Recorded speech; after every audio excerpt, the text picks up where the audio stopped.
j'espère que votre semaine a bien commencé et surtout que vous allez bien. En tout cas, moi, j'avais hâte de vous retrouver pour un nouvel infiltré. Et alors tout de suite, au programme, vous allez voir que lorsqu'il s'agit de mettre dans le mille, eh bien les archers de Sillé ne sont pas en reste. Je parle de Sillé-le-Guillaume, bien entendu. Ensuite, la féerie Noël s'empare du château de Lavaudère à Parigné-l'Évêque. Alors certes, un petit peu en avance, mais qui dit fête dit gastronomie, miam miam, évidemment le tout arrosé du sang de la vigne, à consommer avec modération, bien sûr. Ensuite, un roman graphique signé Bruno Rocco et Olivier Renaud, mais en avant, mais à l'honneur, Bérengère de Navarre, du trône d'Angleterre jusqu'à l'abbaye de l'Épau. Et ensuite, on finit en beauté sur une note toujours artistique, des émotions au papier. Il n'y a qu'un crayon ou un pinceau ou un objectif à sabler sur Sarthe pour les arts saboliens. Mais tout de suite, on part où?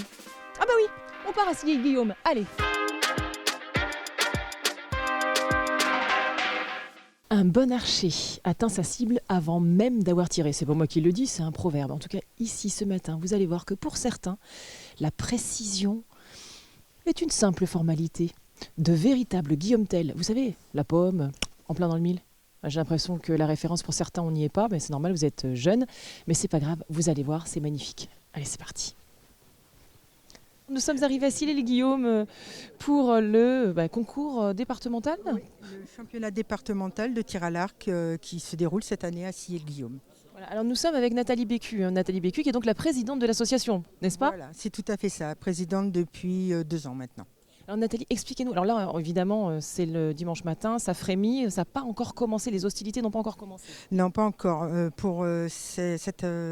Aujourd'hui, ce matin, c'est les arcs classiques. Mais on a commencé hier parce que hier, il y avait la catégorie arc nu dans laquelle je tire et la catégorie poulie. Alors justement, est-ce que vous pouvez nous expliquer la différence entre un arc nu, un arc classique et un arc à poulie? Parce que pour le coup, Alors, un arc nu, il n'y a aucun ustensile dessus. On n'a pas de viseur, on n'a pas de stabilisateur et de latéraux comme vous pouvez voir les cannes là, qu'il y a sur les arcs classiques.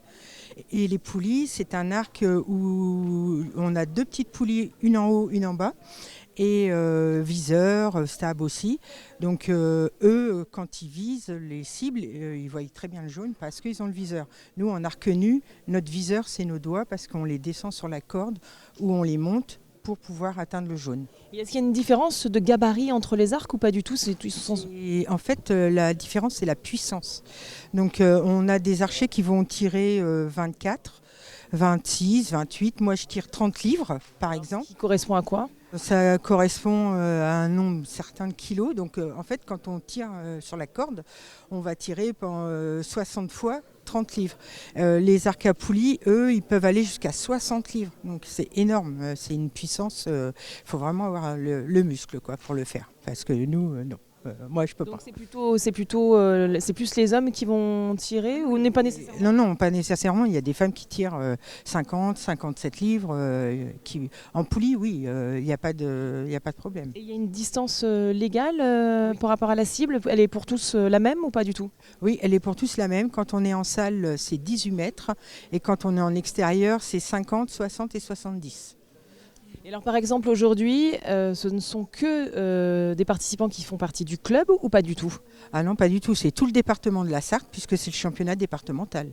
Donc tous ceux qui ont voulu s'inscrire et qui pouvaient prétendre à s'inscrire se sont inscrits et vont concourir pour avoir soit la première place, la deuxième ou la Et troisième. alors comment ça se passe? Parce que j'imagine qu'il y a des étapes pour sélectionner. Donc tous les dimanches, on a des concours. Bon, pour le départemental, on n'est pas obligé d'en faire pour se qualifier. On peut s'inscrire sans concours. Mais pour le Ligue, par exemple, le régional, on est obligé d'avoir fait 3 concours du dimanche, entre guillemets, pour pouvoir prétendre à s'inscrire et être dans le quota. Parce que dans certaines catégories, ils vont en prendre que 8. Donc si on est dans les 8 premiers, on sera pris. Alors, il y a combien de participants aujourd'hui par exemple? Alors aujourd'hui, ils sont 38 participants. Et je vois qu'il y a différents t-shirts, donc c'est des clubs en fait. En fait, les différents t-shirts que vous voyez, c'est les clubs qui se différencient comme ça. Donc les verts, là par exemple, qu'on a là, c'est le Mansomme. Les blancs là-bas, c'est notre club, Sillé-le-Guillaume. Là, c'est Écomois. Là, c'est les Archers Bellinois, c'est Saint-Gervais, Lénier. Donc les verts et noirs. Oui, c'est les verts et noirs. Voilà. Ah, je sens que les hostilités vont commencer. Voilà. Alors justement, j'allais dire, j'imagine qu'il faut arbitrer. Je vois un monsieur qui a marqué arbitre sur son... Voilà. Il va peut-être pouvoir nous parler, nous expliquer un petit peu comment ça se passe, comment on... Alors là, le problème, c'est qu'ils font l'inspection du matériel. Alors qu'est-ce que l'inspection du matériel? Les deux arbitres vont commencer chacun d'un côté. Ils vont appeler tous les archers. Et ensuite, ils vont vérifier leur matériel. Le viseur, pour voir s'il n'y a pas une loupe, parce qu'on n'a pas le droit à la loupe. Ah oui, donc c'est pour éviter la triche en fait. Voilà. Ah, les petits coquins, il y en a qui trichent? J'en ai jamais vu encore. Ça m'est jamais arrivé. Vous faites pas de délation, c'est tout, mais en fait, il y en a, je suis sûre, c'est obligé. Non, je ne pense pas. Donc, du coup, ils vont vérifier le viseur surtout, et la palette et les flèches. Donc, la palette, c'est ce qu'on met pour tenir la corde, pour éviter que ça fasse mal aux doigts. Et les flèches, il faut qu'elles soient notées avec les initiales de l'archer. Voilà. Ah, très bien, pour pouvoir savoir qui a tiré, etc. Voilà, c'est obligatoire parce que des fois on peut avoir deux flèches identiques sur le pas de tir et du coup si elles ne sont pas identifiables et que l'archer se trompe de spot parce qu'il peut se tromper de blason. Mais c'est ballot quand on se trompe de cible quand même. Ah oui, c'est ballot et moi ça m'est arrivé hier. Heureusement c'était les volets d'échauffement parce que sinon je perdais un 10. Ah oui, et donc ça peut être vraiment presque éliminatoire? Non, c'est pas éliminatoire parce qu'au début c'est les sélections. Donc là, c'est les tirs qualificatifs ce matin. Et après, il y a les duels. Donc le dernier qui va se retrouver des qualifications peut très bien finir premier ce soir. Parce que il y a les duels. Donc le premier des qualifications rencontrera le dernier. Et si le dernier gagne son duel qui est en 3 manches, c'est des sets de 2 points, eh ben, il va se retrouver premier. Et alors, quelles sont les qualités vraiment principales pour être un bon archer? Alors pour être un bon archer, déjà il faut 5 ans, il paraît, pour faire un bon archer. Donc déjà, il faut faut être concentré, avoir la capacité de se concentrer, de se remettre dans sa bulle, même quand il y a du bruit autour. Avoir la capacité d'analyser ses erreurs pendant le tir, ce qui n'est pas tout le temps évident, parce que quand on est en duel, il y a le stress qui monte. Avoir du mental, et puis de l'endurance. Donc vous êtes en train de me dire que là, parce que oui, il faut une condition physique quand même assez particulière. Vous par exemple, vous entraînez, vous faites quelque chose parce que pour les mains, les doigts, j'imagine quand même qu'au bout d'un moment on tétanise, non? Non, parce qu'en fait, avec l'entraînement, nous, on s'entraîne, moi, je m'entraîne 3 fois par semaine, donc à raison à peu près de 2 heures par séance. Et après, c'est une habitude qu'on prend et on maintient on essaie de muscler les bras, les épaules, les doigts, bon, ils se musclent tout seuls. Et après, oui, c'est l'endurance, c'est la condition physique. Alors là, je vois que l'arbitre, il fait l'appel. Oui. C'est comme à l'école, quoi. Oui, voilà, c'est comme à l'école. Il fait l'appel, il vérifie le matériel, donc les flèches, le viseur. Et après, sur la feuille de marque, il va faire une petite croix rouge pour dire « j'ai vérifié son matériel ». Voilà. Et après, une fois que les arbitres vont vérifier le matériel, ils vont appeler les archers. Et ils vont faire des volets d'échauffement. Normalement, il y a 4 volets d'échauffement. Et une fois que les 4 volets d'échauffement seront terminés, le concours va commencer. D'accord, très bien. Alors, du coup, on va peut-être aller voir ce qui se passe au niveau du matériel. Parce que moi, ça m'intéresse que tout à l'heure, vous nous avez parlé des arcs, des différents types d'arcs qu'on peut trouver. Mais j'imagine qu'il y a tout un... Il y a tous les accessoires qui vont avec, en fait, les protège-bras, les compteurs de flèches, les élastiques pour s'échauffer, les petites vis, les petits tournevis pour tout régler l'arc. Alors, c'est le monsieur là-bas qui a Stéphane, oui, c'est le responsable de l'archerie du centre à Tours. Bon, on va le faire bosser un petit peu, parce que Stéphane, il est en... Bonjour, excusez-moi, je vous coupe. Je peux vous embêter 2 secondes, Stéphane, ça va bien? Avec plaisir. Alors, il paraît que vous venez de Tours, vous? Oui, exactement.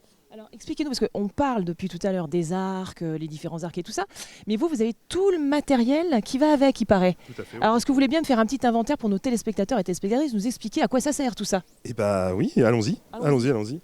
Donc là, on va avoir des protections, des élastiques d'échauffement. Des protections parce qu'on peut se blesser en fait. Oui, tout à fait. On a des plastrons, on a des protections de doigts, des protections de bras pour éviter que la corde touche.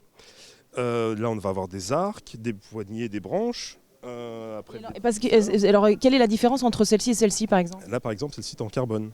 celle-ci t'en alu. Après, ça va être des différentes rigidités de poignée, différents conforts de ce que l'archer va souhaiter avoir. Donc c'est vraiment des produits qui sont complètement différents. Et en termes de poids, du coup, j'imagine que ça diffère. Non, c'est pareil. C'est pareil. Ouais, en moyenne, sur une poignée, ça fait 1,2 kg, 1,3 kg. Donc ça pas de différence entre les deux. Après, c'est vraiment du confort en fait. Et ce poids-là, il est défini justement spécifiquement parce que quand on tire, il ne faut pas que ce soit trop lourd peut-être. Non, pas forcément. Après, c'est vraiment spécifique à l'archer après. C'est du ressenti et du confort que l'archer souhaite en fait. D'accord. Ensuite, qu'est-ce qu'on a de beau? Et ben après, donc là, c'est toutes les protections de bras, les petits viseurs pour pouvoir mettre Dans la le flèche. mille. Voilà, exactement. Tant qu'à faire. Tout à fait. Et puis après, on va avoir des petits retire-flèches, des élastiques. Des retire-flèches, mais Oui, encore. Parce que forcément, quand on tire sur des cibles en paille, et ben, la flèche arrive très très vite en cible. Et donc, avec nos doigts, des fois, on n'arrive pas à la retirer. Donc, on a des petits appareils comme ça qui sont en caoutchouc qui nous permettent. Ça, là voilà. Ce petit truc-là? Juste ça. Ah, ça. D'accord. Qui nous permettent de pouvoir retirer la flèche plus facilement. Mais comme ça, moi, j'aurais pensé que c'était un poignet de force. Mais enfin, bon. Pourquoi pas hein. Et puis après, donc on a des plumes de rechange parce que forcément ça s'abîme. Puis après les carquois pour pouvoir mettre ses flèches. Et les plumes, elles sont en quoi? Alors c'est du plastique en fait. Ah oui, donc vous appelez ça des plumes, mais c'est en plastique. Ouais, voilà, exactement. Et il y a une erreur, c'est tromperie sur la marchandise. Exactement. Mais voilà, sur le principe, voilà, on a des petites plumes qui nous permettent justement de stabiliser la flèche pour pouvoir justement aller au milieu de la cible. D'accord. Donc vous tirez, vous, en fait. Oui, ça fait Vous êtes un 35 ans. tireur, je le sentais. Ça fait 35 ans que je fais du tir à l'arc. Ouais. J'ai commencé très tôt. Et pourquoi vous participez pas alors ce matin? Et parce que c'est pas ma région. Moi, je suis de Tours ici. Oui, c'est vrai, mais je suis bête. C'est vrai qu'on est dans un concours départemental, je dis n'importe quoi. Exactement. Donc non. Et puis voilà, c'est un concours auquel j'aime bien participer. En tant qu'exposant, le club travaille avec nous depuis plusieurs années. Donc du coup, il faut aussi qu'on montre qu'on peut se déplacer et pas rester que dans le magasin, quoi. Vous êtes un itinérant, je le sentais. Bon bah super, merci beaucoup pour toutes ces informations. Avec plaisir. en tous les cas. Mais je vais retrouver Nathalie parce que c'est quand même la chef aujourd'hui. Voilà. Bon, donc Nathalie, pour finir, donc ça va bientôt démarrer, il ne faut pas faire trop de bruit parce que quand on se concentre...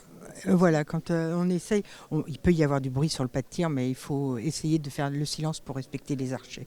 Donc, Et alors donc du coup, une fois que ce concours sera terminé, le gagnant, et après ça l'amène où? alors, une fois qu'il aura terminé, il va continuer sa saison sale. Il va essayer de faire des points au maximum pour pouvoir soit se qualifier au championnat régional ou soit se qualifier au championnat de France, comme moi je l'ai fait l'année dernière. Ouais. Excusez-moi madame, félicitations. Ok super, un petit truc à annoncer avec les archers de Sillé? Le prochain concours, on le fera le 30 avril. Ça sera un concours caritatif, comme on a fait au mois d'octobre. On en a fait un pour les Petits Princes, pour l'association des Petits Princes. Au 30 avril, on en fera un pour une association d'animaux. On ne sait pas encore laquelle, on n'a pas encore défini. Et après, le 15 mai, il y aura un autre concours en extérieur. Bon, génial, donc les dates c'est 30 avril, 15 mai, on prend rendez-vous. Voilà, et je remercie tous mes bénévoles et tous ceux du club. Évidemment, parce que sans eux, rien ne serait possible. Nathalie, vous êtes géniale, on vous laisse au concours parce que nous, on file maintenant. Okay. On va à Parigné. D'accord. Pareil qu'il y a un marché de la gastronomie et des vignerons. Mangez pour moi alors. Salut, merci. Salut.